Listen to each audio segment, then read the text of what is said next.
हरिः ओम।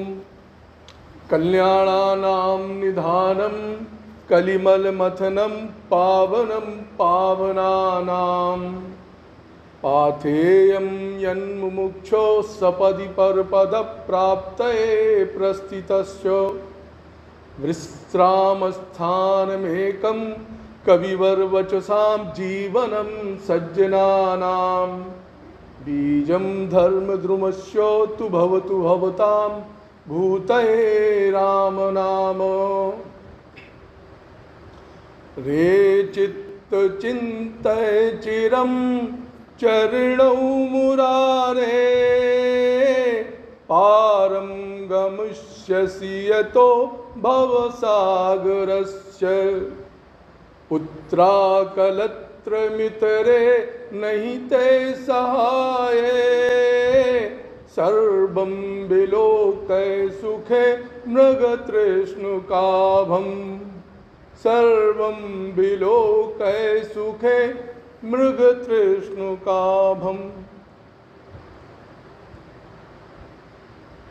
आज के इस अनुपम अवसर पर आप सभी महानुभावों के हृदय में विराजमान ईश्वर को मैं प्रणाम करता हूँ और इस अवसर पर आप सब लोग उपस्थित हुए इसके लिए साधुवाद देता हूँ।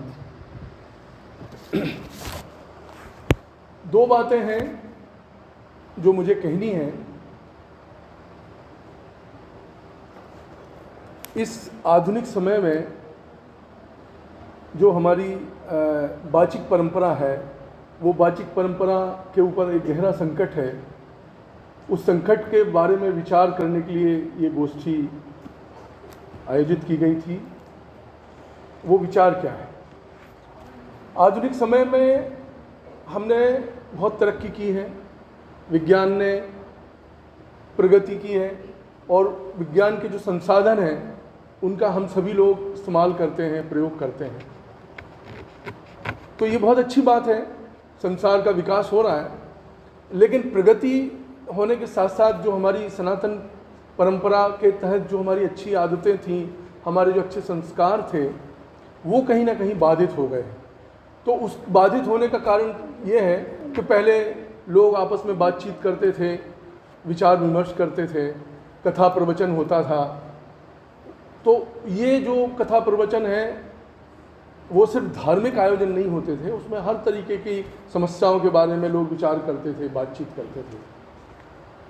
तो वो परंपरा कहीं ना कहीं समाप्त होने की दिशा में बढ़ रही है। तो मुझे ऐसा लगा और हमारे वरिष्ठ जो मार्गदर्शक भी हैं हमारे, उनको मैं मित्र भी कह सकता हूँ, ये उनका उदारता है। तो उनसे लंबे समय से, पिछले कई वर्षों से मैं जुड़ा हुआ हूँ, जय हिंद सिंह जी। तो उनसे विचार विमर्श करके मुझे ऐसा समझ आया कि हमें एक नए तरीके का प्रयोग करना चाहिए। वो प्रयोग ये है कि हमारे गांव-गांव में इस तरह के लोग और इस तरह के विद्वान व्यक्ति हैं जो किसी कारणों से अपने विचारों का ठीक तरीके से प्रकट नहीं कर पा रहे हैं। तो उनसे संवाद किया जाना चाहिए, उनसे बात की जाना चाहिए। तो ये तो मूल विचार है। फिर मुझे लगा कि क्या बात करेंगे, प्रश्न ये है। तो बात करने के लिए वेदवाणी में एक बड़ा अच्छा श्लोक है कि अपार संसार समुद्र मध्य समंजितो में शरणम किमस्ति गुरुओ कृपालो कृपया वदैतत् विश्वेश पादाम्बुज दीर्घ नौका। हमारे आदि शंकराचार्य हैं, तो आदि शंकराचार्य ने एक प्रश्नोत्तरी करके उनका एक ग्रंथ है, बहुत अनुपम ग्रंथ है, जिसमें प्रश्न है और उत्तर है। तो उसका पहला ही श्लोक है ये कि ये संसार को समुद्र से तुलना की गई है। ये संसार समुद्र जैसा है, जैसा समुद्र का चरित्र है वैसे ही संसार का चरित्र है। तो इस संसार में, संसार सागर को पार करने के लिए वो प्रश्न करता है शिष्य के, हे गुरुजी मुझे बताइए कि इसको कैसे पार किया जाए। तो उन्होंने कहा कि गुरु कृपालो कृपया वदैतत् विश्वेश पादाम्बुज दीर्घ नौका। तो गुरुजी ने कहा कि आपको इस संसार को पार करना है तो गुरु के चरण कमल रूपी जो नौका है वो अगर आप उसका पकड़ेंगे, प्रयोग करेंगे। अब पकड़ना और प्रयोग करना ये शब्द हैं, इनके बहुत अनेक अर्थ हैं। इसका अर्थ वही नहीं है जैसा अपन समझते हैं। तो वही एकमात्र तरीका है कि जिसके जरिए आप संसार को पार कर सकते हैं। तो ये जो श्लोक है, यहाँ से आज का जो विषय है गोष्ठी का वो है मनुष्य के भय। तो मनुष्य के कितने तरीके के भय हैं? तो ये पहला भय है कि संसार सागर को कैसे पार करें। तो ये पहला एक स्वाभाविक भय है। तो गुरु से पूछा, गुरु ने कहा कि ये एक और बड़ा अच्छा, उनने कहा बद्धो ही कोयो विषयानुरागी, दूसरा श्लोक है कि इस संसार में बंधन क्या है। तो बोले जो विषयों में जिनका अनुराग है वो बद्धो ही कोयो विषयानुरागी को वा विमुक्तो विषय विरक्ता, जो विषयों से विरक्त है वो बंधा हुआ नहीं है। खैर यहाँ मैं आज का यह अवसर श्लोक का विवरण देना नहीं है। मैं सिर्फ ये बताना चाहता हूँ कि हमारे वाङ्मय में हमारी जो सनातन परंपरा है उसमें इतने सुंदर और इतने गहरे श्लोक हैं, वो सूक्तियाँ हैं जिनसे हम पूरी तरह विमुख हो गए हैं। मैं सिर्फ ये बात इंगित कर रहा हूँ। हमने उन हमारे ग्रंथों को एक तरीके से धार्मिक उसका लाबादा उड़ा दिया है कि ये तो सिर्फ प्रवचन किए हैं और ये तो सिर्फ संस्कृत में है और ये तो ईश्वर की भक्ति से संदर्भित है। तो इस बात को मैं कहना चाहता हूँ कि वो सिर्फ ईश्वर की भक्ति से संबंधित नहीं है, वो सिर्फ हमारे जीवन में हमको मार्गदर्शन प्रदान करने के लिए। तो एक बात ये मुझे कहनी थी, ये भूमिका है। एक और चीज़ है कि धर्म क्या है। एक और बड़ा सवाल था, धर्म मतलब धर्म जो है धार्यते इति धर्मा, जो धारण करने योग्य हो। अब धारण करने योग्य क्या है? तो ये क्या है, जैसे मुंडे मुंडे मतिर भिन्ना, जितने यहाँ लोग बैठे हुए हैं सबकी मति अलग है और जितने जीव हैं उनकी भी मति अलग है।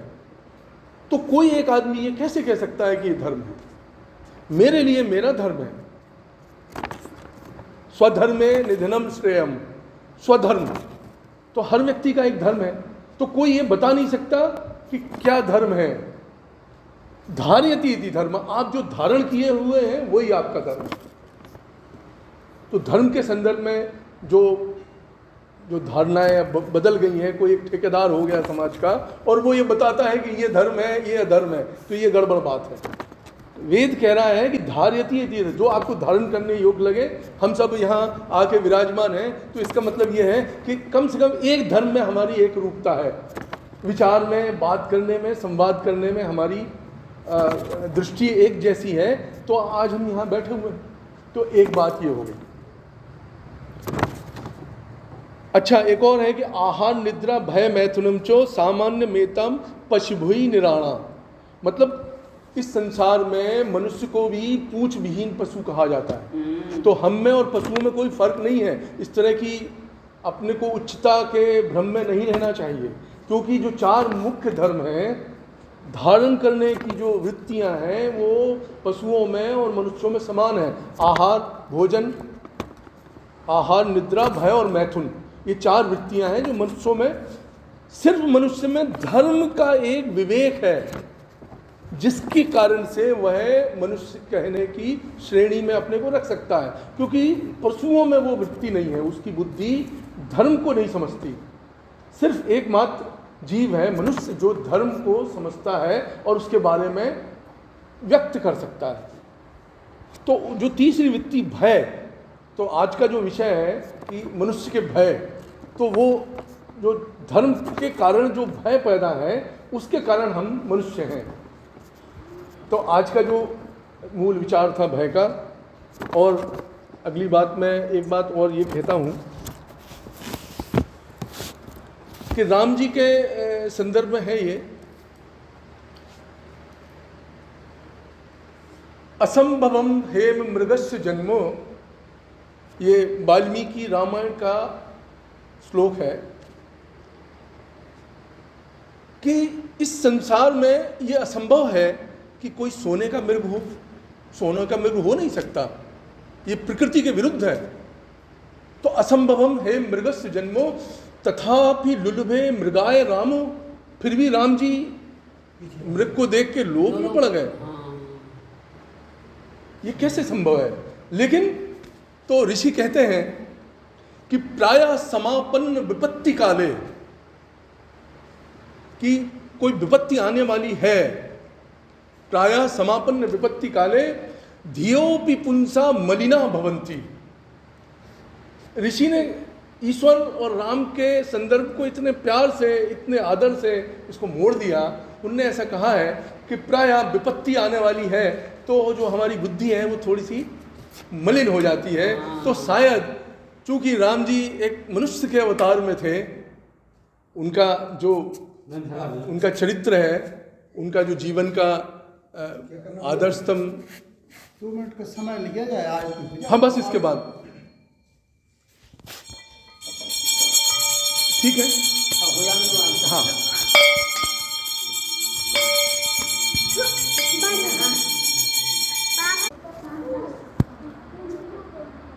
हेडपम्प खराब होगा तो खराब है वो तो।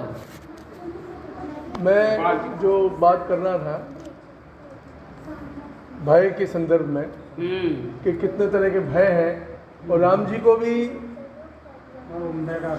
जो बुद्धि के मलिन होने का जो भय है, जो ऋषि हैं उनने बड़े अच्छे से बात को संभाल दिया कि ईश्वर भी समय काल और परिवेश के कारण भय का सामना उनको भी करना पड़ा। हाँ। तो ये एक बात है, आज का जो विषय था गोष्ठी का, कि मनुष्य के कितने तरीके के भय हैं। तो ये एक बात है। तो इसी मंच पे मैं एक दूसरी बात भी कहना चाहता हूँ, दाऊ साहब यहाँ मौजूद हैं जिसके लिए हम काम कर रहे हैं, कि बुंदेली जो भाषा है और वो बोली के तौर पे बदलती जा रही है, क्योंकि कोई भी भाषा जब लिखने में, पढ़ने में अगर उसका प्रयोग ख़त्म हो जाए तो फिर वो बोली में बदल जाती है। तो हमारी जितनी भी भाषाएं हैं, हिंदी की सहोदर भाषाएं हैं, बुंदेली उनमें से एक है प्रमुख। तो मैं सिर्फ बुंदेली के पक्ष में एक बात कहना चाहता हूँ कि हमारी बोलियाँ कितनी ताकतवर हैं और विचार अभिव्यक्त करने के लिए उनमें कितनी समर्थता है, इसका एक उदाहरण मैं आपको देता हूँ। आदि कवि ने, वाल्मीकि जी ने रामायण लिखी, तो रामायण के बारे में उन्हें लगा कि इसका निचोड़ भी हमें लिखना चाहिए। तो एक निचोड़, एक श्लोक में पूरी रामायण उन्होंने लिख दी। तो वो श्लोक ये है कि आद्यो राम तपोवनादि गमनम हत्वा मृगम कांचनम वैदेही हरणम जटायुमर्णम सुग्रीव संभाषणम वाली निर्दलनम समुद्र तरणम लंकापुरी दाहनम पाश्चात रावण कुंभकर्ण हननम एतद्धि रामायणम। तो रामायण की जो प्रमुख घटनाएं हैं वो सारी एक श्लोक में। तो उन्होंने कहा कि अगर आप रामायण का पाठ नहीं कर सकते हैं तो आप अगर एक श्लोक भी पढ़ लेते हैं तो आप उसको सारांश के तौर पे उसका जो लाभ है आपको प्राप्त होगा। लेकिन जाहिर है कि देववाणी को तो हर आदमी उसका प्रयोग नहीं करता है, लेकिन हमारा देश जो है, जो हमारी भाषा और बोली है, जो हमारा आम आदमी है, आम समाज है, वो उस बड़े विचार को कैसे अभिव्यक्त करता है, इसका एक उदाहरण यह है कि बुंदेली में एक बहुत अच्छी 2 लाइन है राम के संदर्भ में और रामायण के संदर्भ में कि एक हते थे राम और एक हते थे रावणना। एक हते थे राम, एक हते थे रावणना, उनने उनकी नार हरी, उनने उनको नाश करो, बात हती थी इतनी सी और तुलसी, हाँ, तुलसी ने माना तो पोथन ने। तो कहने का आशय ये है कि जो बड़ा विचार है, जो सनातन विचार है, वो सनातन विचार भी हमारी बोली में अपने तरीके से, अपने अंदाज से वो कैसे अभिव्यक्त होता है, ये उसका एक उदाहरण है। ये हम बोलियों के लिए भी काम कर रहे हैं। बुंदेली के जो विभिन्न अवयव हैं, चाहे लोकगीत है या उसका जो साहित्य है, उसके संकलन पे भी हम काम कर रहे हैं दाऊ साहब के साथ मिलके। तो आप लोगों को यही कहने का हमारा मिशन है कि हमारी बोलियां भी कोई कमज़ोर नहीं है।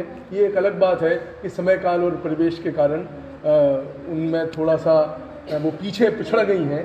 तो मैं इस आज की इस गोष्ठी के जरिए आप सब विद्वंजनों से ये आग्रह करता हूँ कि बोलियों के प्रति भी हमें नज़रिए को बदलने की आवश्यकता है।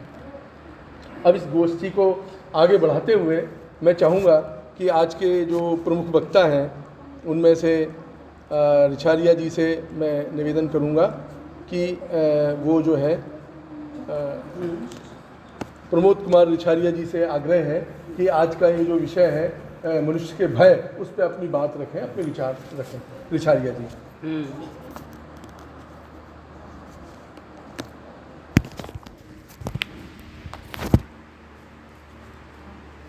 राजा रामचंद्र की हमारे साथ गायत्री मंत्र का उच्चारण करेंगे सभी लोग जो बैठेंगे। नहीं आता तो भगवान राम जी का ही नाम उच्चारित करेंगे। ओम भूर्भुवः स्वाहा तत्सवितुर्वरेण्यं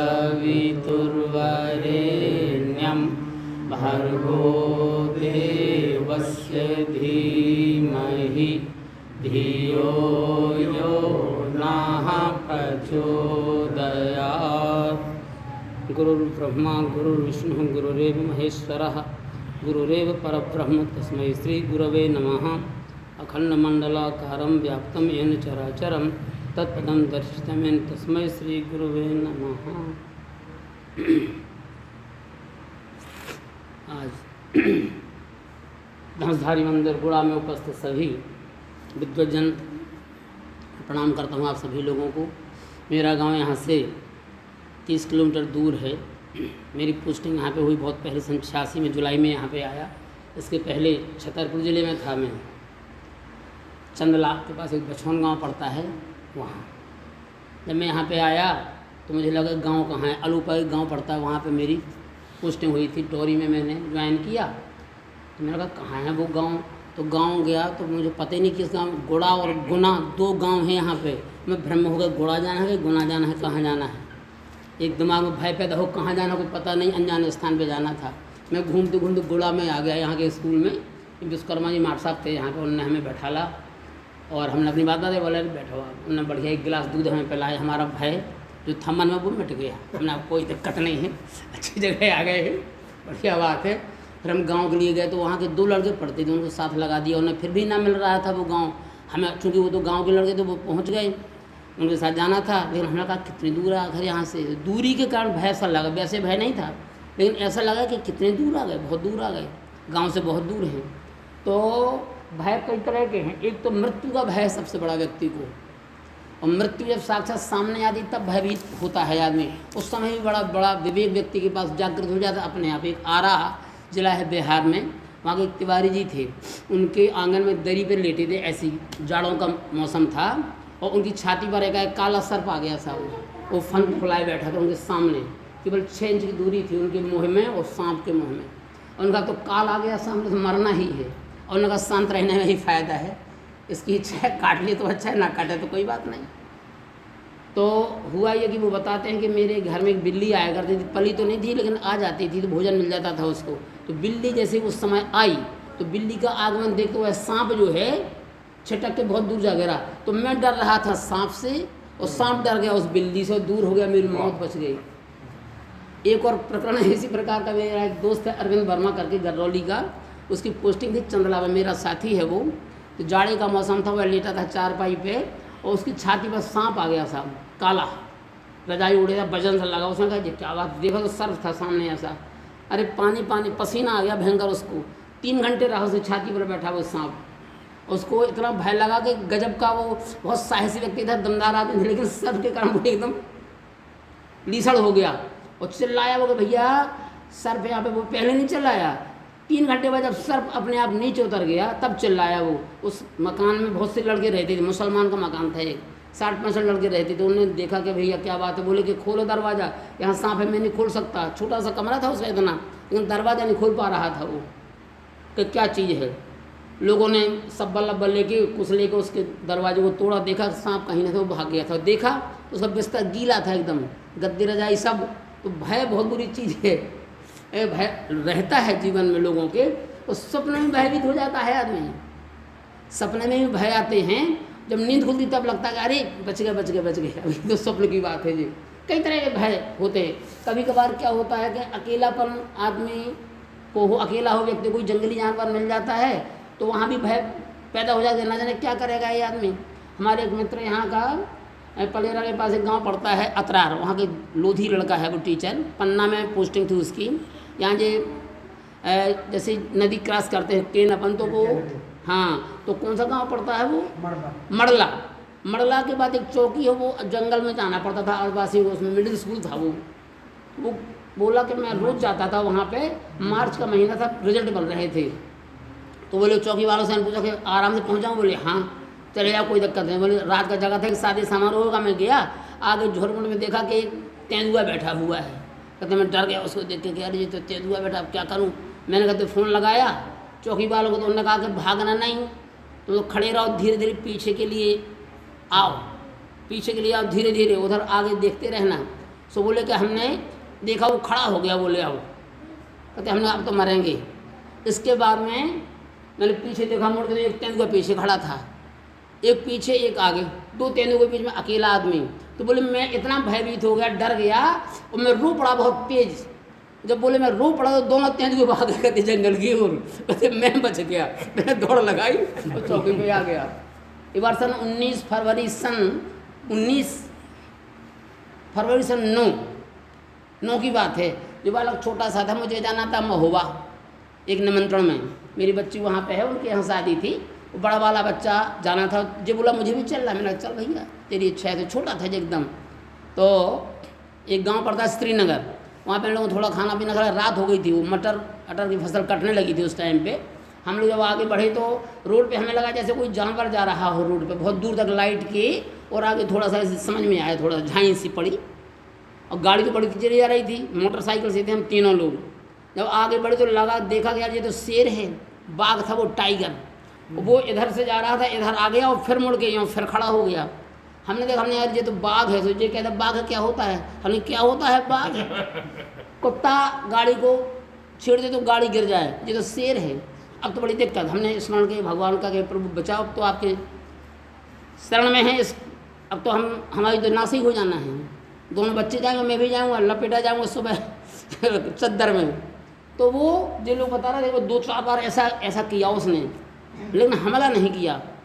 और मैं बताता कि हम लोगों को इतना महोबा आ गया, तो जो लोग बोले गए अब तो डर लगने लगा। उसके बारे में बताया हमने, काय का डर, तो महोबा आ गया तो भाग गया। वो रात का वाक़या था। वहाँ जाके हमने बताया कि ऐसी वारदात हमारे साथ हुई। तो उन लोगों ने कहा कोई डरने की बात नहीं, रहता तो है वो शेर, लेकिन किसी से बोलता नहीं है। एक बार हमारी मोटरसाइकिल में भी लग गया था, वो रात का टाइम था। तो भय कई तरह के होते हैं। एक तो चोरों का भय भी रहता है, चोरों का भय, डाकुओं का भय रहता है, दुश्मनी किसी से बढ़ जाए तो उसका भी भय रहता है। तो व्यक्ति को सुरक्षित स्थान पर लेना पड़ता, जैसे कि नहीं, वो तो भय है माने, वो तो बुंदेली शब्द है। भय माने हुए।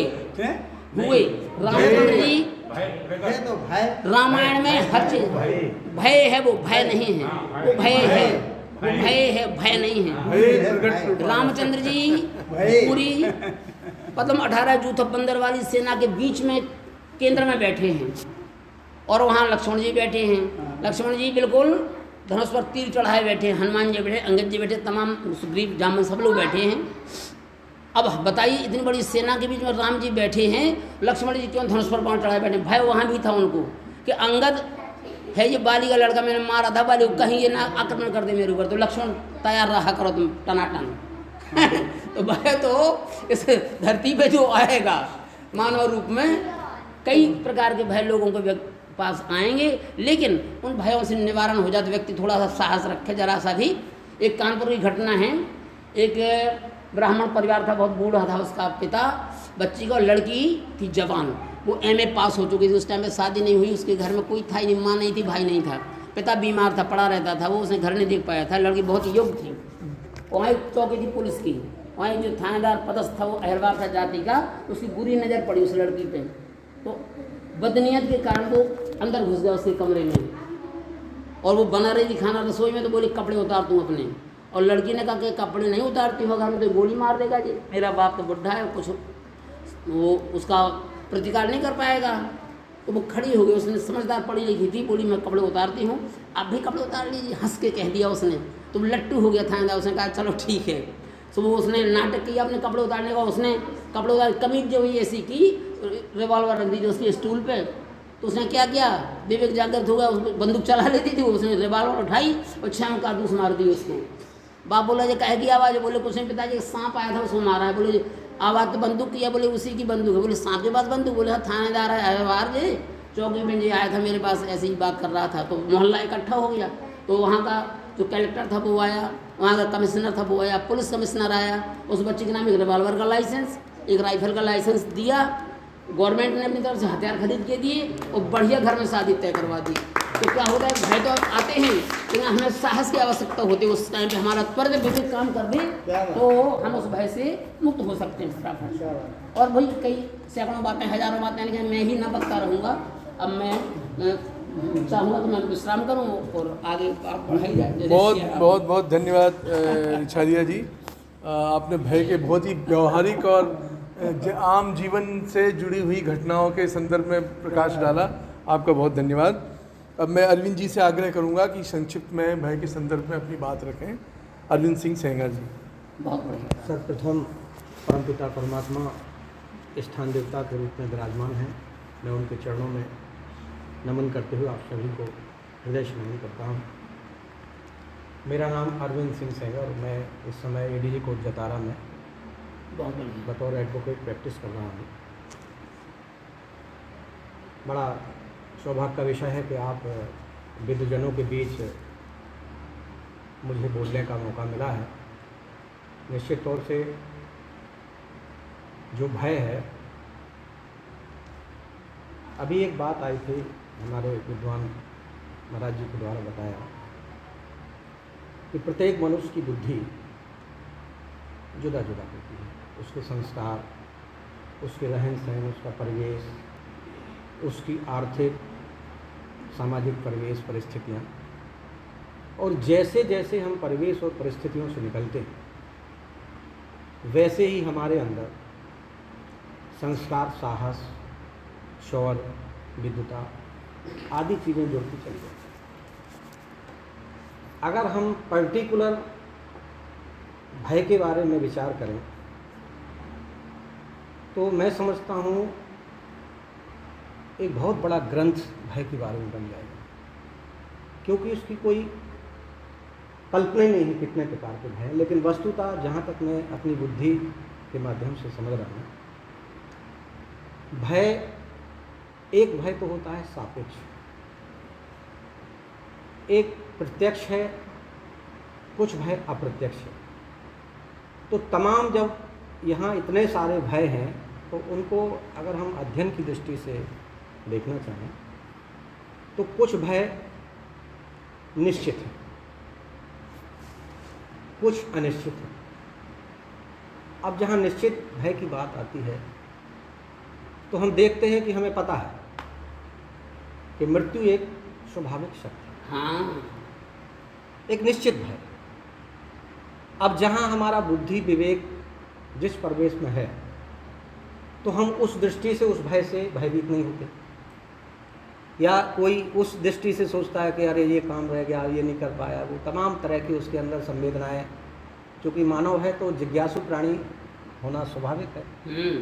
तो मैं समझता हूँ भय प्रत्यक्ष है, अप्रत्यक्ष भय हैं।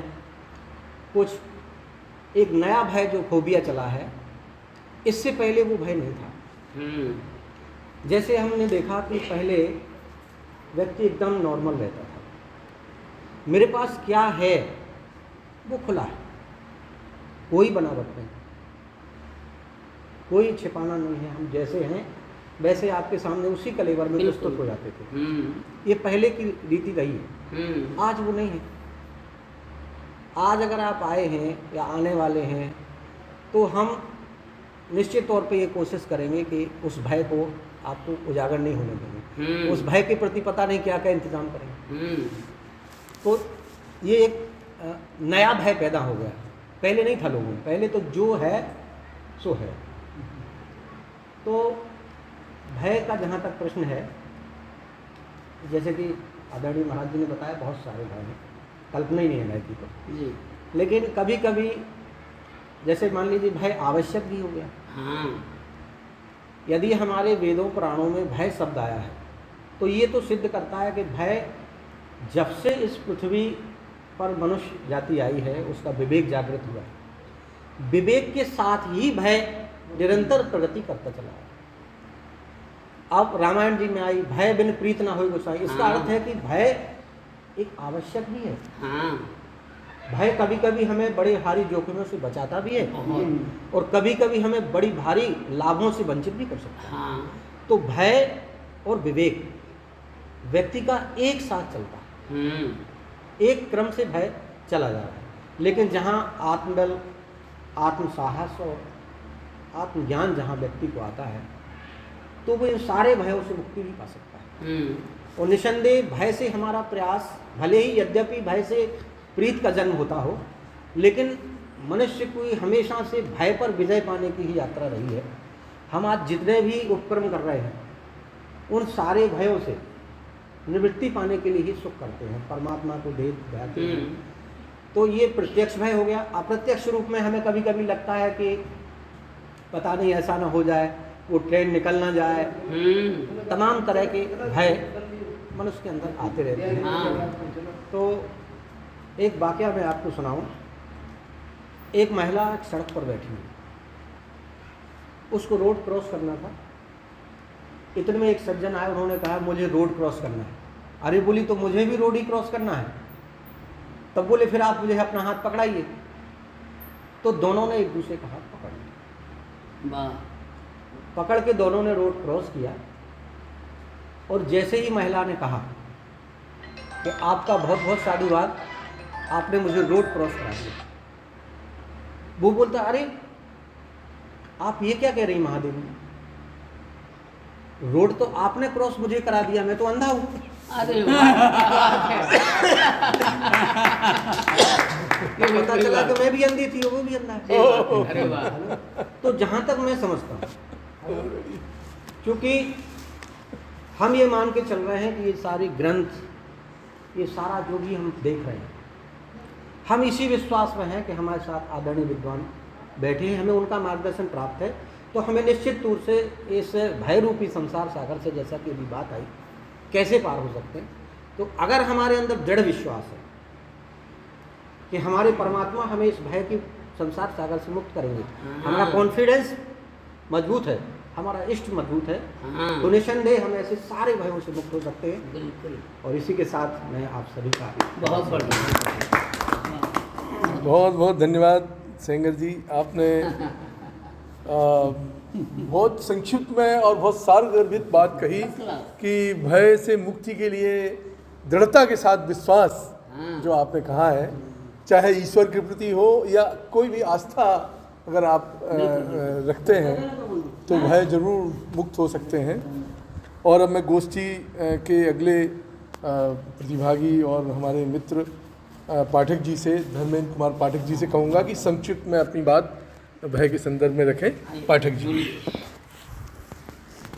अयोध्यानाथ की जय।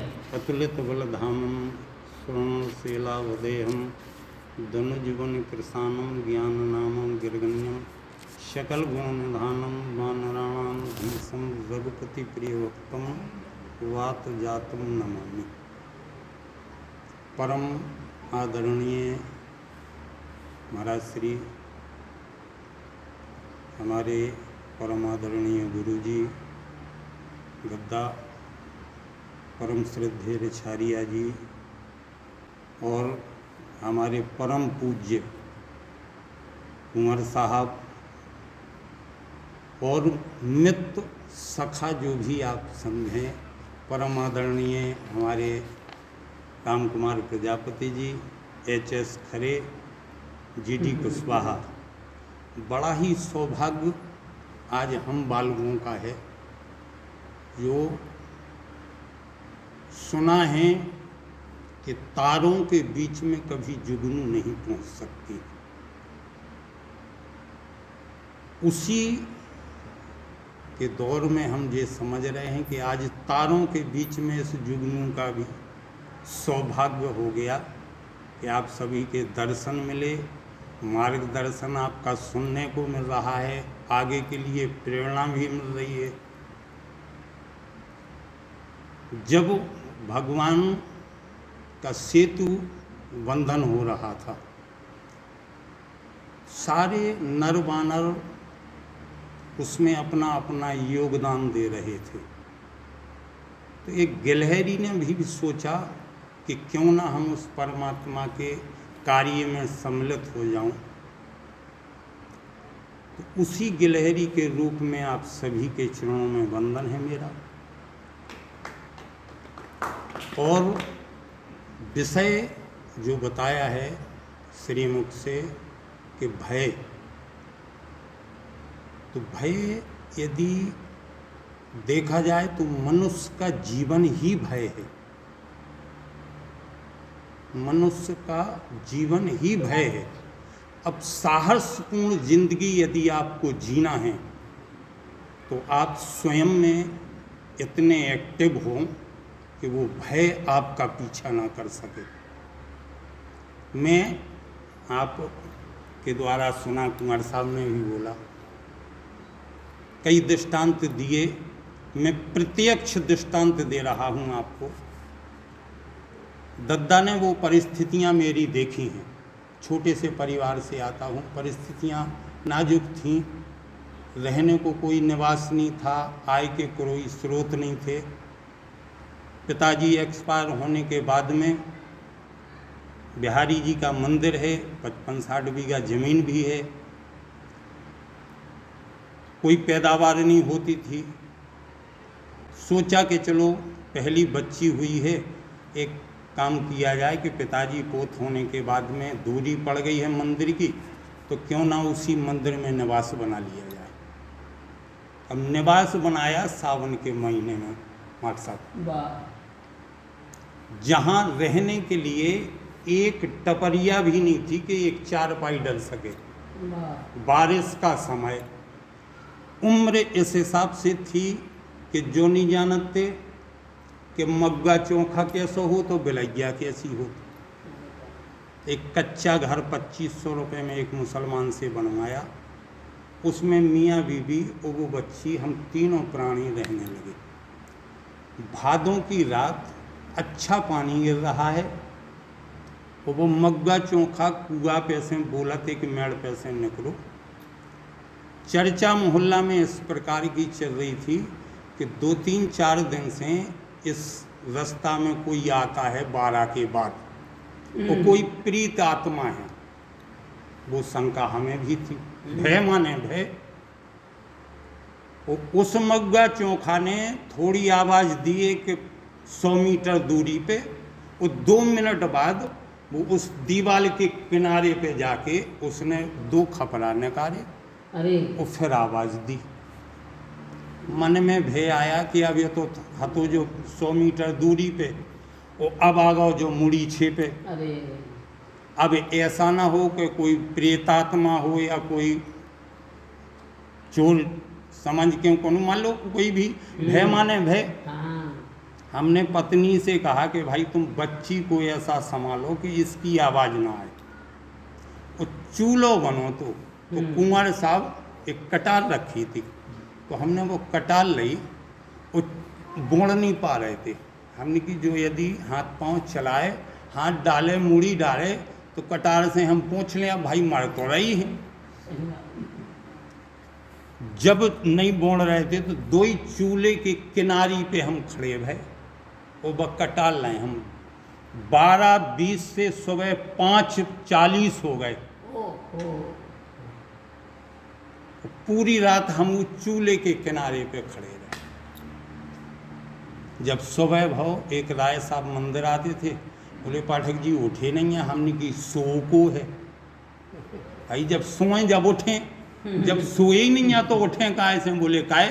बोले हमने की रात भर ये स्वभाव। अरे यार, बोले मग्गा चोखा है। हमने कैसो मग्गा चोखा? बोले वो तो ऐसी बोला था आदमी नहीं। वो बोले आंगन में देखो कि पंजा बने हुए, पीछे गए, वास्तव में बिलैया के पंजा बने थे। दूसरे दिन शाम के फिर बोलो वो 9 बजे हमने धरो डंडा, हमने किया वाह हम देखे तुम्हें हैं? तो भय तो एक बहुत बुरी बला है, लेकिन साहस होना चाहिए। वो भय होना भी आवश्यक है, भय होना भी आवश्यक। प्रशासनिक भय होना चाहिए, सामाजिक भय होना चाहिए, तो भय होना भी जरूरी। विनय न मानत जलद जड़ गए 3 दिन बीत, वो बोले राम सकोप तब भय बिन होए न प्रीत। तो भय भी जीवन में आवश्यक है। बाकी अन्य प्रकार के भय बुद्धिजीवी विराजमान हैं। आप सभी के चरणों में वंदन है।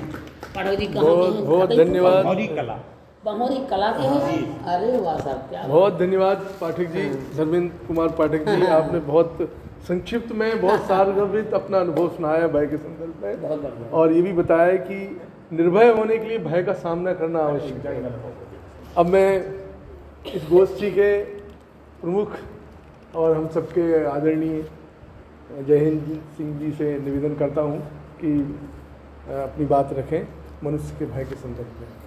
शंकर सुवन केसरी नंदन, तेज प्रताप महाजगवन।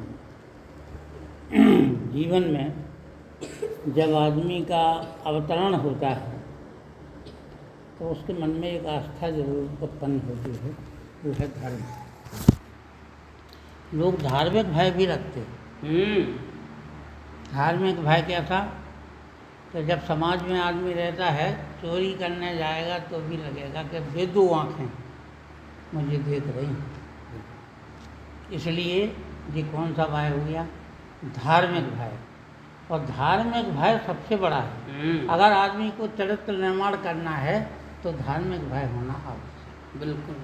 अगर धार्मिक भय नहीं है तो समाज में रहते हुए फिर दूसरा भय है राजनीतिक भय, जिसका मैं कुचला हुआ। 1,50,000 रुपया मेरे ऊपर नाम रखा गया था। तो क्योंकि मैं राजनेताओं की बात नहीं मानता था। अगर राजनेताओं की बात मान जाऊं तो मुझे पुरस्कार मिलने वाला था, और अगर मैं अपने जिद पर अड़ा रहूँगा तो मेरा मकान गिरा दिया जाएगा। और तत्कालीन जो समय विधायक थे राहुल लोधी, वो मुझ पर बहुत खार खाए थे इस बात के लिए कि मैं जो है इसको मिटा के ही रखूँ। और मैं एक बार, मैं क्योंकि राजनीतिज्ञों पर बिल्कुल विश्वास नहीं रखता हूँ। ब्रजेंद्र सिंह का जबकि मैं निजी सचिव रहा, लेकिन मैं ब्रजेंद्र सिंह पर भी विश्वास नहीं करता था। विश्वास करने वाला वो परम पिता जो मेरे सामने है, उसके सामने रोता हूँ हमेशा, उसके सामने ही हर बात रखता हूँ, वही निदान ढूंढ के देता है। तो दूसरा निदान कैसे मिला? मैं एक बार बजरंग बली के मंदिर रोज जाता हूँ। जब पुरा में रहूँ तो हनुमान जी का मंदिर वहाँ है सामने, तो वो बहुत प्रभुत्व वाली मूर्ति है। अपने जीवन के सारे अंश उसके सामने रख दो, सारी भय दूर हो जाती है। हमने कहा कि ना तो मैं राजनेताओं की शरण लूँगा, मैं जब आपकी शरण में हूँ तो मुझे किस राजनेता का भय? एकदम ऐसे लगा जैसे वास्तव में हनुमान जी मेरे सामने प्रकट हुए हैं। और उन्होंने कहा हो कि जाओ, आज तो तुम्हारा सारा भय दूर है, तुम्हारे समझी आए हुए। वे बोले कि तुम डरते नहीं हो, सरेंडर हो जाओ। हमने की सरेंडर नहीं हो सकती, सरेंडर होगा। जो एक बार डर गया तो मैंने एक फिल्म देखी थी शोले में जीवन का सबसे बड़ा फैक्टर मैंने प्राप्त किया, वो था जो डर गया वो मर गया। समझो, जो डरा नहीं तो मरा नहीं, और जो डर गया तो मर गया। अब देखिए, आप उस शोले के डायलॉग सुन लीजिए। जब जो है ठाकुर साहब के 2 आदमी गब्बर सिंह के 3 आदमी को कुचल लेते, तब वो पूछता है उनसे, कितने आदमी थे? बोले हुजूर 2। और तुम? बोले 3। बोले इसके बाद भी डर गए? फिर भी वापस। जो डर गया वो समझो वो मर गया। रिवाल्वर लिए था, उसने कहा बेहद नाइंसाफी, गोलियां 6 और आदमी 3 गोलियां चला गई। आप पहले आदमी पर गोली लगाता है, बच गया साला, वो हंसने लगता है। दूसरे पे लगाता है, ए भी बच गया। अब तेरा क्या होगा कालिया? हुजूर मैंने आपका नमक खाया है। तो ले अब गोली खा। गोली तीसरा भी जो है बच गया। तीनों हंसने लगे अट्टहास करके, बोले जो डर गया समझो वो मर गया। और तीनों पे गोली चला देता है और तीनों का प्राणांत हो जाता है। इस डायलॉग से, ये भला ही काल्पनिक डायलॉग है, लेकिन इस डायलॉग से मेरे जीवन में इतनी बड़ी शक्ति आई कि वास्तव में डरना नहीं चाहिए। एक घटना मैं और सुना दूं, भूत का भय। हम लोग भोपाल से आ रहे थे, ये कुमार साहब सागर में। हम लोग जो दैनिक चर्या की रास्ता है वो भूले, रात में 12 बजे तो भूल गए। तो ये पहाड़ के उधर पहुंच गई गाड़ी, उधर देखा तो 400, 500, 1000 फुट नीचे गाड़ी बैक की। पूरी रात मैंने गाड़ी पूरी चलाई। रात साहब यही चलता रहा कि रात 11 बजे सागर में प्रवेश हुआ और सुबह के 5 बजे लौटे। तो 2 कांस्टेबल मिले मोटरसाइकिल। क्या बात है? आगे में बैठा था, बीच की सीट पे आप बैठे। मैं ड्राइव कर रहा था। हैं? मैं ड्राइव कर रहा था। अच्छा, आप, हाँ आप गाड़ी चलाए थे, मैं बगल में बैठा। तो वो सिपाही ऐसे आए, मोटरसाइकिल पर खड़े, क्या बात है भाई? हमने कि भाई रास्ता भूल गए। मुझे चलो कोई बात नहीं, मैं एक आदमी को बुलाता हूँ, से 30 कांस्टेबल और आगे 30 कांस्टेबल आया। तो उसने कहा इन लोगों को जो है रास्ता रखवा दो। तो वो आगे आगे मोटरसाइकिल चला गया और बस 100 मीटर के बाद वो खत्म। तो काम है वो अंतर ध्यान हो गई। हम लोग फिर लौटे, है जो है उसी खंडक में पहुँचे। फिर देखा तो 4-5 हज़ार फुट नीचे, जबकि सागर में वैसा स्थान कोई है ही नहीं। लौट के आए, फिर वो लगा, क्यों भाई साहब अभी भटक ही रहा हो? अरे हमने साहब आपने वो 3 आदमी भेजा था। अब देखो, जिसको डरना चाहिए, जब आदमी फंस जाता है तो वो भय जो होता है, भय का कारक भी नीचे हो जाता है। वो आदमी उसके ऊपर काम करने लगता है, उसका जो मानसिक स्तर है वो भय से ऊपर हो जाता है। तो वो हमारे बगल में खड़े ऐसे दोनों सिपाही, तब वे बोले कि ठीक है आप जो है ये रास्ता चले जाओ, एक पेट्रोल पंप मिलेगा, उस पेट्रोल पंप पर पहुँच जाएंगे। वे दोनों चले गए। पेट्रोल पंप पे हम लोग पहुँचे सुबह 5 बजे। तो पेट्रोल पंप वालों को पूछा तो वे बोले कि सिपाही तो नहीं मिले थे 3। तो हमने कहा हाँ, 1 दिन तो हमको कुछ देर तक सामने रहा, वो 2 लोग चले गए। बोले वही 3 भूत हैं। बोले वही 3 लोग भटकाते रहते हैं। बोले उसको तुम डर गए होते तो मर गए होते, डरे नहीं, इसलिए तुम पेट्रोल पंप पर खड़े हो। क्या बात? इसलिए जीवन में जब भय हो क्या बात? तो भय से डरना नहीं चाहिए। क्या बात? जब भय सामने आ जाता है, हम लोग एक बार घूरा से आ रहे थे रात में, एक आम का पेड़ पड़ता है दुबे का, तो दुबे के आम के नीचे एक काची का लड़का मार गया। तो मैंने कहा कि यार यहाँ वो लड़का मार गया था, ऐसा नहीं कि वो मिल जाए। और वो लेटा था गाड़ी पर। वहाँ एक गाड़ी रखी थी, तो चिरक जाता तो उसके पाँव ऐसे पहले, तो हमने कहा मुन्नी तो भैया भाई यार, तो हमने उन्हें जगा, फिर उठो, हमें अब यहाँ टोलने में तो तुम सो गए। सो जो है हमने तो चढ़ जाओ वहाँ पे, अब तो मालिक को अब काय कोटा है, चढ़े तो हम तो एक पटैया भर बांधे। अकेले ही है थे? नहीं, 3 जन है, बाल किसान लोहार, श्याम सुंदर मिश्रा माएगा और हाँ, तीनों लोग आए। सो नीचा भरूरा तो लोहार को, तो होते जो है हमने कि हमें फ्रेश होना जाना है, तो हम चलेगा फ्रेश हो गए, 2 जन बीड़ी पिए हैं। उधर एक मेड़ी गड़ी थी, तो हमने कि देखो आदमी जो है वो मेड़ी टेढ़ी हुई है। हमने कि मैं अगर साइंस का विद्यार्थी में होता तो मैं डर जाता। भाई बिल्कुल नहीं लगा। अपवर्तन के नियम में है कि जब सघन माध्यम से प्रकाश विरल माध्यम में जाता है तो अपना स्थान परिवर्तित कर दे और चीज़ें टेढ़ी मेढ़ी दिखाई देने लगती हैं। बाल्टी में पानी भरा हो, उसमें शक्कर डाल दो तो एक व्यक्ति ऊपर दिखाई दे। हमने विद्यार्थी अगर साइंस के नहीं होते तो नहीं मारे जाते। देखते देखते वो आदमी बन गई। अरे अब तो साइंस भी फेल है। आदमी बन रहा है जी। उस बात वो अब हमारी तरफ आने लगा, तो हमने खिसकना शुरू किया। तो हमने श्याम सुंदर में श्राव बाल कृष्ण से कही कि आज काशी खिलाएगा, तो हुआ हम तो पहचान गए उसको।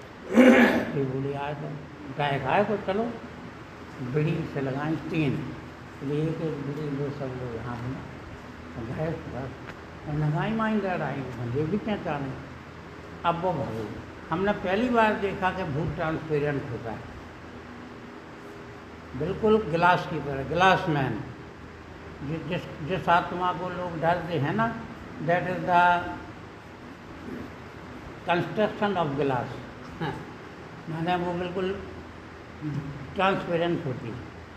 देखा तो आर पार दिखाई दे, एक पेड़ के नीचे खड़ा हो गया, वो तो पेड़ भी दिखाई दे और वो भी दिखाई दे। हमने कहा लोग कहते हैं कि इसके पाँव पीछे होते हैं। देखा हमने पाँव, यहाँ से पाँव नीचे दिखाई नहीं, घूंटे से पाँव नहीं हाँ निकला। हाँ, इधर से पाँव नीचे दिखाई नहीं दी। नहीं दिखाई बिल्कुल चांदनी रात थी, स्पष्ट दिख रहा था।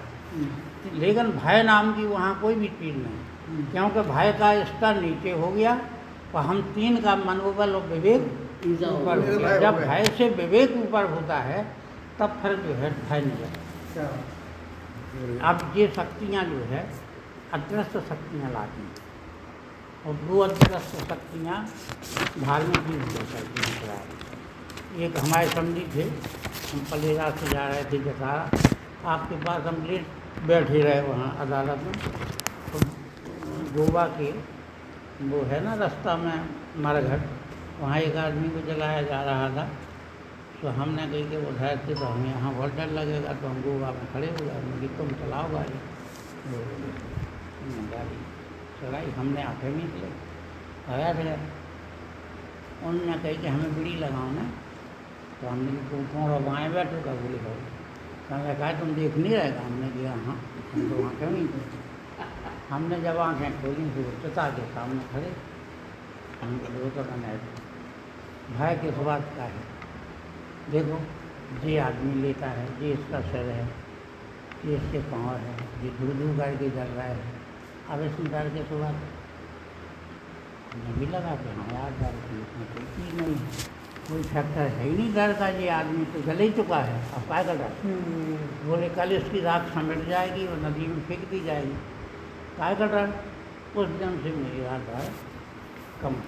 इसी प्रकार राजनीतिक भय, राजनीतिक भय बहुत खतरनाक है। अगर राजनीतिज्ञों के अनुसार काम ना करो तो वो किसी न किसी के रफ्त में अपन को फंसाई देगी।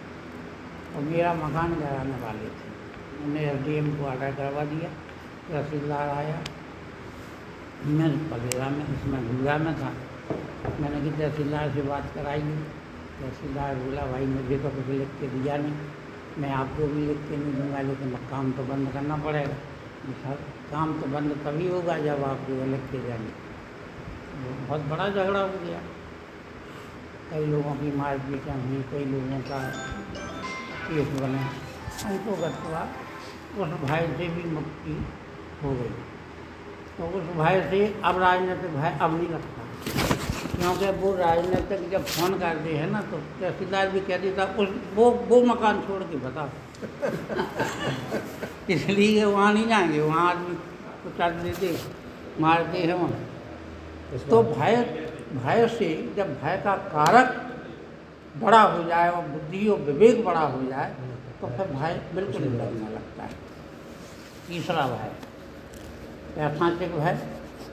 पैशाचिक भय कभी कभी उससे भय खा जाता है। एक घटना है, एक डॉक्टर डीपी त्रिपाठी थे बेचारा, घूरा के रहने वाले थे, बस में बैठे, गाड़ी स्टैंड पर थी, तो हमने कहा डॉक्टर घर जा रहा है, क्या करना है हो? तो हमने तो गाड़ी नहीं ले आए थे, क्या बोले गाड़ी जो है आप चल रहा है क्या जता रहा हूँ? हाँ। तो हमने तो गाड़ी में क्या बैठ गया? अरे बोले करने बहुत खतरनाक बात है, हम तुम्हें बाद में बताएँ। गाड़ी उठाई हमने, हमें बैठा, भड़रा की डांग में एक बेल पड़ती, जब वो निकल गई तब वे बोले कि डॉक्टर श्याम मोहन शर्मा कतारा वाले चले आ रहे थे तो एक आदमी यहाँ कुल्हाड़ी लिए खड़ा था, सो उनको हाथ दिया, सो खड़े हुआ डॉक्टर साहब, वो सिगरेट पीते थे, उसने कहा कि बुरी लाएँ, बोले कि ये सिगरेट पैकेट खोल के और ऐसा दिया, तो उसने सिगरेट निकाली और जैसे ही इन्हें माचिस जलाई तो उसने इस तरह ललकारा, शराब जी मोटरसाइकिल ही। अरे हाँ, उसी पे बस इन्हें इतना ध्यान है कि मैंने हेड पे ऐसा मुझसे रखा है ना, ध्यान नहीं है। पर इनको ध्यान कब आया? जब सुबह वो गाड़ी सुजानपुरा के गाँव में खड़ी, अरे तब उन्हें होश आया कि हम कहाँ खड़े, कहाँ से कहाँ पहुँच हाँ, गए? कुत्ता भौंकने लगी। तो एक आदमी लोग गाड़ी में बाहर लेटते थे पहले, तो बाहर उन्होंने देखा, तो श्याम मोहन डॉक्टर ने पूछा जी कौन सा गाँव है? बोले सुजानपुरा। कहना एक यार हम सुजानपुरा कैसे यार, हम तो थे उस बेर के पास। उन्होंने सारी घटना सुनाई, उन्होंने किया उधर से न जाओगा, वो फिर सीधे खड़गापुर होते हुए वो फलेरा गया था, टक्कर मारते हुए सारा पहुँचे। तो कभी कभी अकारण भी भय हो जाता है। एक महेंद्र माहेवा की रास्ता में एक आदमी जला दिया गया, कल का तिवारी बोले कि हमारे सामने हमारी गाड़ी पे बैठ गया था। अरे हम और राजन थे, रात को 12 बजे आ रहे थे, क्योंकि यार वहाँ गाड़ी पे बैठ जाता है। कनक है हमकी महेंद्र माहेवा में हम चलो, अब महेंद्र माहेवा में हम रास्ता में हड़न करो मोटरसाइकिल में हड़न। बोले तो भूत नहीं यार, कुत्तो तो हैन क्या ही लाओ अपन किसी को का हैन करना। बोले अब हमारी टेक है कि मैं यूँ करना। लौटे हुआ वहाँ से और लौट के फेंक ही हूँ। बोले आप कहाँ है वो? ऐसे तो कौन नहीं है। तो अगर बुद्धि और विवेक तगड़ा है तो फिर भय नाम की चीज़ फटकती नहीं। और अगर बुद्धि विवेक आपका ढीला पड़ गया तो भय है। मैंने डॉक्टर गोविंद सिंह से कहा था पृथ्वी पर में, ये बोले कि कलेक्टर से उनकी टेंशन है। तो हमने कहा था हमारे यहाँ कलेक्टर होता तो ठोक जाता। बोले क्या थे? स्वर्ण सिंह ने कई बार ठोक दिया। उनका तो एक ही फार्मूला है जो महिलाएं बना देती हैं पुरुषों को और चप्पलें गलवा देती हैं, फिर नहीं रहता, उधार पकड़ा के लग जाता है। वो भी एक भय है। राजनीतिक भय जहाँ हो या प्रशासनिक भय हो, उसकी काट अगर आपके पास है तो वो भय भी नहीं रहता, वो उस भय से भी लोग दूर हो जाते हैं। लेकिन खुद में कुछ थोड़ी बहुत सामर्थ्य होने चाहिए। ऐसा नहीं कि बिल्कुल कुछ नहीं है वो अपन जाओ तो किसी महारथी से लड़ जाओ। माने अपन अगर समर्थ हैं थोड़े से तो उस समर्थता को दुगनी ऊंचाई प्रकृति दे देती है और प्रकृति के संरक्षण में खराब भय को दबा सकती। और तीसरा भय, इस प्रकार के सामाजिक भय होता है कि उन्होंने कि बरादरी से बंद कर न करना। बहुत डरता आदमी इसके लिए कि लोग आएंगे हमारे यहाँ शादी विवाह के लिए तो लोग कहेंगे इनके ना को नहीं जाए। तो ये एक सामाजिक भय रहता है। सामाजिक भय में भी एक सामाजिक भय का उदाहरण सुना दें। यहाँ एक बार एक गड़ैया है जतन हुआ में, उसे बंद कर दिया वहाँ बिठा कर। वो बोला दिशा मेरा दोस्त था, वो हमारे पास आया। हमने कि क्या बता, बोले ब्राह्मणों ने तो बंद कर दिया। हमने कितने ब्राह्मण चाहिए? 200। हमने कि जाओ सुरेंद्र उपाध्याय की चिट्ठी लिखी। हमने 200 वामन 2 गाड़ी ले लो फटाफट। सोचा इसमें 4 ट्रैक्टर भाई हैं और ब्राह्मण हटाने आए। कोई पुलिस में आया तो आई करना देखो तो ये भाई बोले कहाँ जाए रतन अरे बोले हमें तो खुद नहीं होता यार, बोले एक चलता में न चढ़ा लूँ चढ़ गए।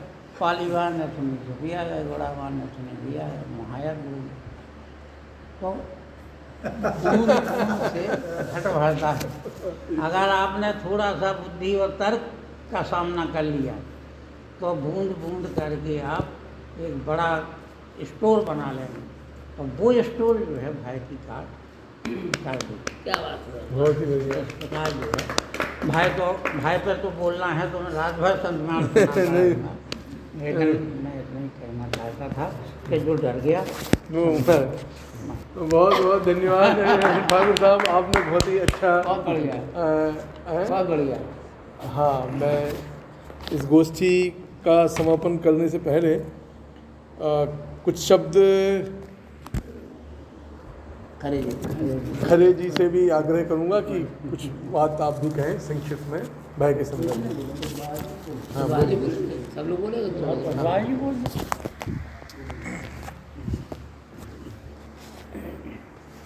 बोलिए श्री अयोध्यानाथ की जय। जय।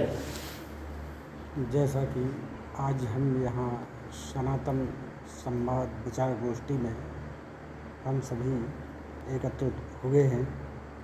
परम सम्मानीय श्री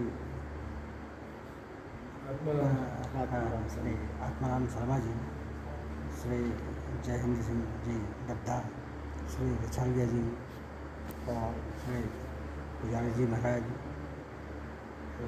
श्री सेंगर साहब और श्री प्रजापति जी और श्री कुशवाहा जी प्राचार्य, तो सब ने भय के संबंध में अपने अपने अलग विचार रखे।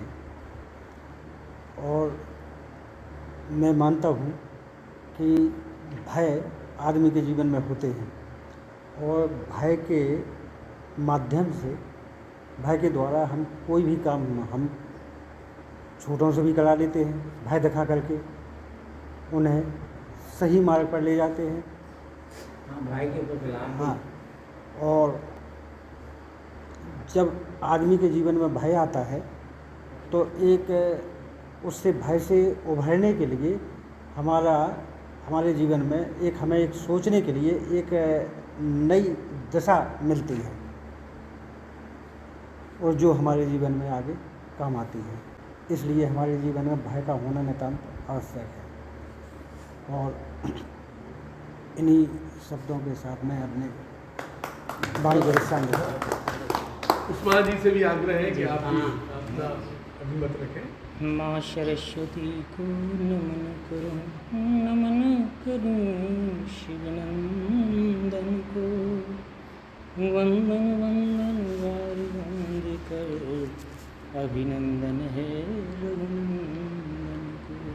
श्री श्री खज्जारट श्री धनुषधारी भगवान के चरणों में वंदन करते हुए सनातन संवाद विचार गोष्ठी में पधारे सभी विद्वज्जनों को हृदय की गहराइयों से कोटि कोटि नमन करते हुए मैं जीडी कुशवाहा मोहरी कला से निश्चित ही भय के दोनों पहलू सभी विद्वज्जनों के माध्यम से सुनने को मिले। जिस तरीके से कुछ पहलुओं में भय की आवश्यकता है तो वहीं भय का डर भी है। और गुरुवर श्री दद्दा जी के माध्यम से, श्री रछालिया जी के माध्यम से, कुंवर साहब के माध्यम से, पाठक जी के माध्यम से जो एक निचोड़ में जब से मनन कर रहा था, निश्चित ही चाहे वो सामाजिक भय हो, आर्थिक भय हो, मानसिक भय हो, राजनीतिक भय हो, ये काफ़ी चीज़ें हैं जो कि विचारणीय हैं और कहीं कहीं इनका होना भी ज़रूरी है। सामाजिक भय का बहुत अच्छा चित्रण समाज का आपने दिया कि कई लोग चूँकि समाज से विलग होना एक अपने आप में बहुत ही दुखद होता है लोग बागों के लिए। कुछ लोग आर्थिक रूप तंगी से भी भयभीत होते हैं, वो दूसरे पहलू में जाकर के धन कमाना शुरू कर देते हैं और शायद अगर रास्ता गलत हो जाता है वहाँ भी भय उनके मन में व्याप्त हो जाता है। अब भय इस चीज़ का है कि भाई हमारे अंदर गरीबी, हम पैसों को कैसे कमाएं, लोग बागों विज्ञान के इस युग में कैसे लोगों के समकक्ष पहुँचें। तो दूसरी ओर भय ये भी है कि कहीं हमारा ये धनाढ्य हम अनीति के साथ ना आ जाए। तो यहाँ विकास के साथ दोनों पहलू देखें अपन तो भय साथ साथ चल रहा है। जिस तरीके से जीवन का नाम संघर्ष है तो संघर्ष के साथ साथ भय भी है। हमारा सभी लोगों और सभी विद्वज्जनों से काफ़ी प्रेरणा मिली। हम तो इतना कहेंगे कि जितने भी प्रकार के जो भय हैं इसके साथ और भी अनंत कोटि कोटि भय हैं। उन भय में दृढ़ निश्चयता और विचार के साथ विवेक और बुद्धि, दृढ़ संकल्प हमारा सही है, सही मार्ग पर चल रहा है। तो हम जो विचार इस ओर अपन को लगाना है कि भय वो सार्थक है कि सार्थक नहीं है जीवन के लिए, ये भी एक विचारणीय तथ्य है। अगर भय सार्थक है और जीवन को ऊंचाइयों तक ले जा रहा है या हम किसी को भय दिखा के उसको ऊंचाइयों तक ले जा सकते हैं तो वो भय जीवन के लिए अच्छा है। और अगर उस भय से, किसी भय से हम गलत रास्ते पर जा रहे हैं तो उसको दृढ़ निश्चय और अपनी बुद्धि विवेक से कैसे उभर सकते हैं, वहाँ हमारी बुद्धि विवेक का होना बहुत ही ज़रूरी है। जय जय श्री राम। बहुत ही बढ़िया कुशवाहा जी, आपने सच में एक निचोड़ गोष्ठी का रखते हुए अपनी बात रखी। और जैसे भय जो है एक ऐसा सिचुएशन है हाइजेनिक पॉइंट ऑफ व्यू से, जब भयाक्रांत होता है आदमी तो एक हार्मोन निकलता है और वो हार्मोन जो है दिमाग की ग्रंथियों को शिथिल कर देता है। उसी शिथिलता का नाम अच्छा, हाँ, मैं भूल गया था। गोष्ठी के प्रमुख सहयोगी उत्प्रेरक हमारे राम कुमार जी से भी आग्रह है कि वो भी अपने विचार रखें। बोलिए राम राजा सरकार की जय। उपस्थित हमारे बुंदेलखंड के 2-3 जिला से पधारे हुए सभी कविगण, आज ये बड़े सौभाग्य की बात है, सनातन संवाद विचार गोष्ठी हमारे ग्राम गुड़ा जिला टीकमगढ़ में रखा गया है। और इसमें बड़ा स्नेह प्रेम हमारे जय हिंद सिंह लोक कवि जी का, जो हमारी आकाशवाणी के आभूषण हैं, आकाशवाणी के गायक हैं, परम सम्मानीय हमारे महाराज जी और सम्मानीय सेंगर साहब और हमारे कुशवाहा जी और श्रीवास दास जी, पुजारी जी, यहाँ तमाम लोग पधारे हैं, हमारे पाठक जी। आज जो ये गोष्ठी रखी है इसमें बहुत अच्छा हमारे भोपाल से पधारे आत्माराम शर्मा जी ने जो शब्द चुना है कि इस पर गोष्ठी होना चाहिए, भय। अब भय में निर्भय भी आ गया है। एक जगह हमें याद, जब रावण लक्ष्मण जी की रेखा नापने लगा तो आग आ गई, आग जल गई सब जगह, तो वो भय में हो गया। अब जब वो पीछे हटकर बोला जानकी जी से कि बाहर आके भिक्षा दो, तो बाहर जब जानकी आ गई तो वो निर्भय हो गया। भय में भी उसे निर्भयता आ गई कि अब तो कोई दम बन गई है, क्योंकि हमने तो लक्ष्मण रेखा नहीं नापी है, जिससे देना है उसने लक्ष्मण रेखा नापी है। हम अपनी बुंदेली भाई की बता रहे साहब, आज से 45 साल पहले की बात बता रहे। हम पूजनीय पटेरिया जी के साथ बांदा प्रोग्राम में जा रहे थे, गाड़ी खराब हो गई, 10 आदमी थे, गाड़ी खराब हो गई तो कहीं गाड़ी में 2 जने रुको, बाकी लोग एक ट्रक खड़ा करो और वो में बैठ गए। पंडित श्री देशराज जी पटेल, लक्ष्मी त्रिपाठी उस समय साथ में थी। सभी लोग बैठ गए। 2 जनन को निर्णय बनो को राम कुमार प्रजापति यानी हमें, वो एक छिंगे हैं नौगांव के, उन्हें 2 जन रखन रोक दो गाड़ी में, और रेखवाल छिंगे। हम 2 जन रुके गाड़ी में, और बे लोग बैठ के गाड़ी में प्रोग्राम में चले गए।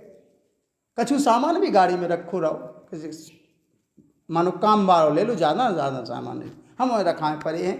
थोड़ी दूर 1 किलोमीटर दूरी पे एक दुकान थी, सो बिस्कुट ले आए। अब बाथरूम की आ गई याद, तो बाथरूम का नीचे उतरे, जैसे ही रोड से नीचे अंधेरो हो गो तो जैसे ही अपन क्रिया के लाने शुरू भए हैं, चैन खोली है और एक नीचे लास्ट डरी दिखा पड़ी, उसका खून बह रहा है कान से, वो दिख रहा है, मतलब उतना अंधेरा भी नहीं हुआ था।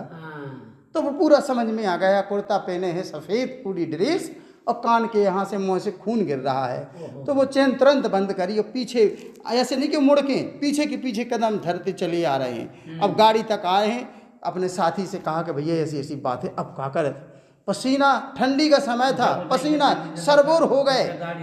हाँ बिल्कुल, गाड़ी की बिल्कुल ले गई। अब क्या करें, तो वह कह भी नहीं पा रहा कि सुनाओ कि वो परो होए और वो हमें घाल लेवे, भय पड़ गो।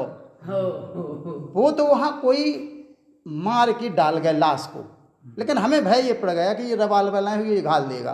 तो उसे धीरे से गाड़ी में से तानो 1 किलोमीटर उतर गए, वो सुनाई, फिर आए, गाड़ी देख भी खा।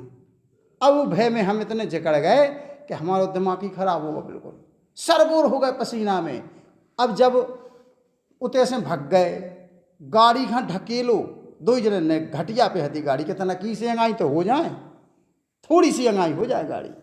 गाड़ी ढकेली, आगे ठिया लगा के गाड़ी धीरे धीरे ले गए। उते खड़े रहे रात भर दुकान में नीचे।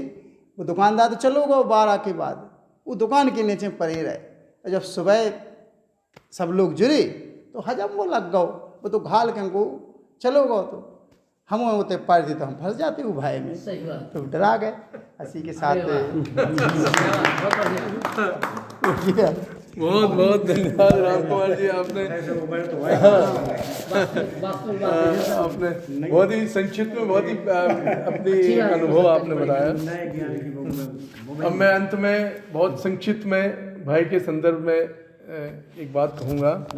भरतरी का नाम आप सबने सुना राजा भरतरी, रानी पिंगला उनका नाम। हाँ, तो उनका वैराग्य शतक है, और वैराग्य शतक में उनने इस संसार के 9 भयों के बारे में कहा है कि ये संसार 9 भयों में व्याप्त है। और जो भरतरी की कहानी है वो तो पिंगला की बड़ी लंबी है, वो उसमें नहीं जाता हूँ। तो उनने कहा पहला भय जो है भोगे रोग भयम, अगर आप भोग करते हैं तो रोग का भय। भोगे रोग भयम कुले च्युत भयम, अगर आप कुलीन हैं, कुल में ऊंचे कुल में पैदा हुए हैं, तो उससे च्युत होने का भय, गिरने का भय। सही बात। और वित्ते नृपालाद भयम, अगर आपके पास पैसा है तो राजा का भय है या टैक्स का भय है। वित्ते नृपालाद भयम मौने दैन्य भयम, अगर आप मौन हैं दीन होने का भय। लोग कहेंगे नहीं तो कुछ आता ही नहीं, बोल ही नहीं पाते, तो मौने दैन्य भयम बले रिपु बलम, अगर आप बलवान हैं तो शत्रु का भय। जो बलवान होता है शत्रु उसी का होता है। बले रूप भयम रूपे जरायाम भयम, अगर आप रूपवान हैं तो बुढ़ापे का भय है। शास्त्रे वाद भयम, अगर आप जानकार हैं तो वाद विवाद होने का भय है। गुणे खल भयम, अगर आप गुणवान हैं तो खलों का भय है, वो आपको बिगाड़ने की कोशिश करेंगे। और काये कृदांताद भयम, इस काया को मृत्यु का भय है। और अंत में भर्तरी कहते हैं कि सर्वे वस्तु भयान्विता गुणमृतम, सर्वे वस्तु भयान्विता भुवि निर्णा वैराग्य मेवा भयम। इस संसार में जितनी भी वस्तुएं हैं, जितने भी विचार हैं, अंततः वो मनुष्य को भय से भर देते हैं। लेकिन वैराग्य अगर आप धारण करते हैं तो वैराग्य आपको निर्भय करता है। वैराग्य मेवा भयम। अब वैराग्य क्या है, ये एक बहुत अलग तरह का विचार है और इसके ऊपर एक अलग से गोष्ठी की जा सकती है। लेकिन वैराग्य का मतलब वही है कि जो हम विवेक जब अपना जागृत हो जाता है, सही गलत का जब समझ आ जाती है, तो उससे वैराग्य पैदा होता है। तो मैं समझता हूँ कि अभय एक मूल्य है। भय के ऊपर अभय होना क्या बात। जैसे असदो माँ सदगमय, अंधकार से प्रकाश की ओर जाते हैं, उसी तरह से भय से हम निर्भय होने की तरफ से जाएं, यही हमारी सबकी आकांक्षा है। और यही भाई आप भी कुछ कहना चाहते हैं, फर्स्ट क्लास बात। जरूर आप अपना विचार रखिए। देर से हम मौन थे तो हमारा भी एक भय था। अरे वाह, अगर मैं कुछ बोल दूं तो शायद इस समाज की मैं सूट नहीं कर पाए। तो अभी अंकल जी ने बोला कि मौन में क्या बोला आपने? मौने दैन्य भयम। दैनम, है ना? तो वो मुझे समझ में नहीं आया, तो मैंने पूछा उनसे ये क्या है। तो आपने बताया, उसका अर्थ बताया अभी कि अगर आप मौन रहेंगे तो आपको समझा जाएगा कि आप क्या कुछ नहीं- भय में नहीं कुछ नहीं आता, दीनता का हाँ, भय। मैं उसको कुछ नहीं आता तो थोड़ा सा आपको बताना चाहता हूँ कि हाँ, वर्तमान बताओ। में युवा पीढ़ी के लिए सबसे बड़ा भय है जो असफलता का भय है। क्या बात। आज हम युवा हैं तो सबसे बड़ा भय क्या है कि 3 साल 2 साल में कुछ नौकरी आ रही है, कुछ रोजगार मिल रहा है, नहीं मिल रहा है तो भय क्या है, फिर क्या करेंगे? तो क्या उन्नति क्या होगी, है ना?